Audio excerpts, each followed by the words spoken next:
Horas, selamat pagi Amanginang semuanya, apa kabar? Semoga kita semua tetap dalam lindungan Tuhan. Dan sebelum kita akan melakukan pekerjaan kita hari ini, marilah kita mendengarkan firman Tuhan yang menyapa hidup kita. Dari Injil Matius pasal 18 ayat yang ke-7 yang berbunyi demikian. Celakalah dunia dengan segala penyesatannya. Memang penyesatan harus ada, tetapi celakalah orang yang mengadakannya. Dalam bahasa Batak dikatakan, "Oe jean di pertibion, nialap ni gasip, dan terbahen soronian gasip, alai marjeama jolma na parohotca." Demikian firman Tuhan. Bapak Ibu, jemaat yang dikasihi Tuhan Yesus Kristus, orang-orang yang mengajarkan kesesatan tentulah mereka yang menginginkan supaya orang-orang yang baik itu, orang-orang yang benar itu, orang-orang yang telah mengenal Allah itu, supaya mereka meninggalkan Tuhan dan meninggalkan kebenaran dalam kehidupannya. Saudaraku, para pengajar sesat dalam kehidupan kita, kalau kita membaca dalam sejarah gereja misalnya, ajaran-ajaran sesat itu terus muncul sampai hari ini. Itulah pekerjaan iblis, pekerjaan setan yang selalu berusaha bagaimana supaya orang percaya itu yang hidupnya telah terikat kepada Tuhan, suatu ketika bisa ditarik untuk meninggalkan Tuhan dalam kehidupannya. Bapak Ibu jemaat yang dikasihi Tuhan, penyesat-penyesat itu terus bekerja dari dulu sampai hari ini. Ajaran-ajaran mereka itu dalam berbagai rupa dan bentuk. Dan itu bisa masuk dalam dunia yang maju, dalam era digitalisasi, bisa masuk dalam kehidupan manusia.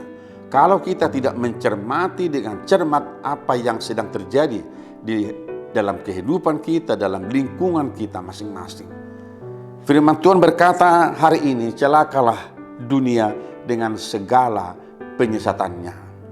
Istilah dunia menggambarkan kepada kita adalah kosmos yang penuh dengan kuasa dosa itu. Dan dunia ini dengan segala penyesatannya adalah dunia yang terus berusaha supaya anak-anak Tuhan itu bisa dibawa, bisa ditarik untuk meninggalkan firman Tuhan. Dan kalau kita melihat Amanginang, tidak sedikit orang Kristen juga yang telah menikmati kasih Tuhan dalam kehidupannya. Oleh karena kekuatan daripada pengajar sesat ini, mereka berhasil dibawa dan meninggalkan gereja, meninggalkan Tuhan Yesus dalam kehidupannya, mereka yang murtad dan sebagainya. Oleh sebab itu tugas kita sekarang sebagai orang tua adalah bagaimana kita menggembalakan anak-anak kita, peparan kita, supaya mereka tidak jatuh kepada pengajar-pengajar sesat ini. Dengan terus merangkul mereka, mendoakan mereka, memotivasi mereka, mengajarkan mereka kebenaran firman Tuhan, supaya mereka tidak jauh dari Tuhan. Saudaraku, zaman ini, zaman yang sedang kita hadapi adalah zaman yang semakin terus maju, bergejolak dengan segala kemajuannya. Dan kita tidak boleh menyalahkan kemajuan itu. Tetapi orang percaya harus mencermati apa yang terjadi, apa yang sedang terjadi dalam kehidupan kita, dalam lingkungan kita masing-masing.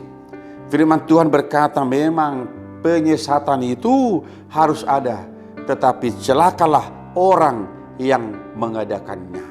Saudaraku, kita berefleksi kepada diri kita, supaya jangan ada di antara kita, anak cucu kita, yang justru menjadi pelaku yang membawa orang kepada kesesatan.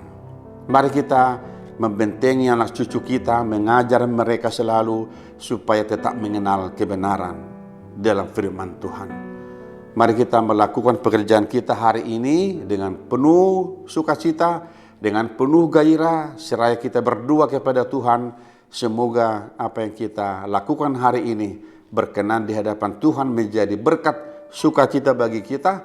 Dan kami berdoa, Amanginang dalam keadaan sehat, Tuhan pulihkan kesehatannya, Tuhan hiburkan mereka yang berduka, dan Tuhan berikan kekuatan kepada mereka yang lemah. Tuhan memberkati kita semua dalam aktivitas kita satu hari ini. Amin. Ya Bapa di surga, jagailah kehidupan kami.